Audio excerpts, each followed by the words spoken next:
Video dokumenter ini kami buat berdasarkan kisah nyata. Kisah ini berasal dari salah satu teman saya yang kala itu terjerumus pada masa kelam pinjol ilegal. Harapannya, video ini bisa menjadi bukti betapa mencekiknya pinjaman online ilegal. Dan bagi kamu yang sedang terjerumus di dalam pinjaman online ilegal, semoga segera terlepas dari jeratannya.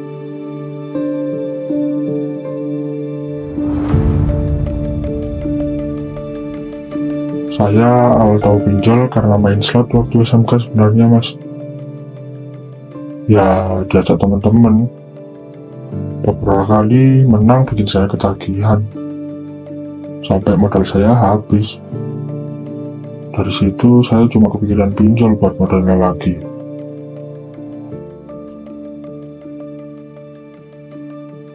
Sebagai keluar malam, nongkrong, traktir teman-teman main biliar. Ya, pokoknya happy-happy lah waktu itu, Mas.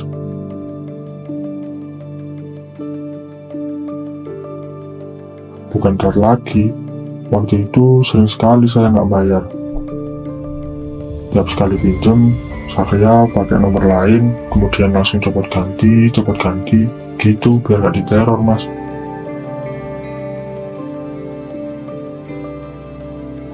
Yang paling fatal, ya saya ngambilin pacar saya, Mas.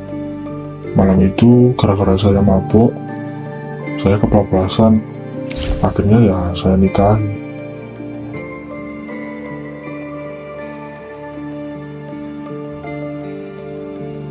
Wah, pas itu bikin stres banget, Mas.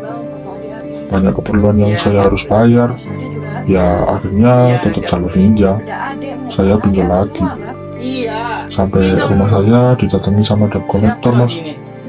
Badannya tinggi. Dia awalnya antar surat. Saya nggak ngaku kalau itu saya. Kok dia bawa temen satu lagi buat mukulin saya.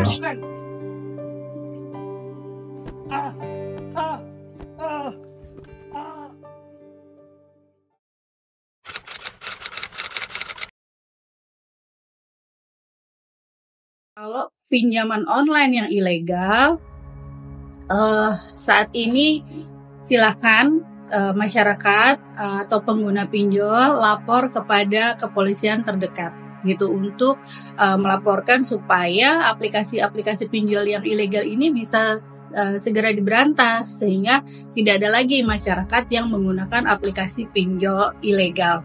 Jadi kalau misalnya sudah terlanjur menggunakan, diidentifikasi dulu mana yang legal, mana yang ilegal, kemudian tutup semua pinjamannya, dihitung ulang kembali kemampuan membayarnya sampai di mana, kemudian nanti bisa dihitung kira-kira gimana nih cara menyelesaikannya. Misalnya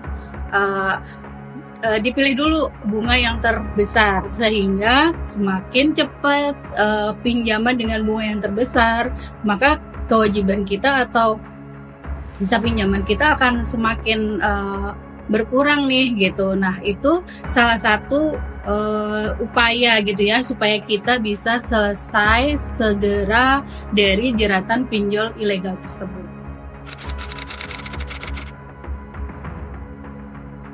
Sebenarnya gampang kalau mau membedakan pinjaman online yang legal dan ilegal. Yang pertama, kalau yang legal itu pasti dia tidak akan menyebarkan atau memberikan layanan lewat seperti WA, kemudian dari Facebook, itu kemungkinan besar itu ilegal gitu ya. Tapi untuk lebih pastinya masyarakat boleh mengakses atau bertanya langsung kepada OJK lewat layanan konsumen OJK di OJK 157 atau boleh WA ke hotline-nya OJK di 081 157 157 157. Silahkan ketik aja nama perusahaannya apa, misalnya pinjam uang. Silahkan diketik, nanti sudah ada jawaban. Jika memang perusahaan itu legal, ada keterangannya bahwa perusahaan itu PT tersebut adalah pinjaman online legal dan diawasi oleh OJK.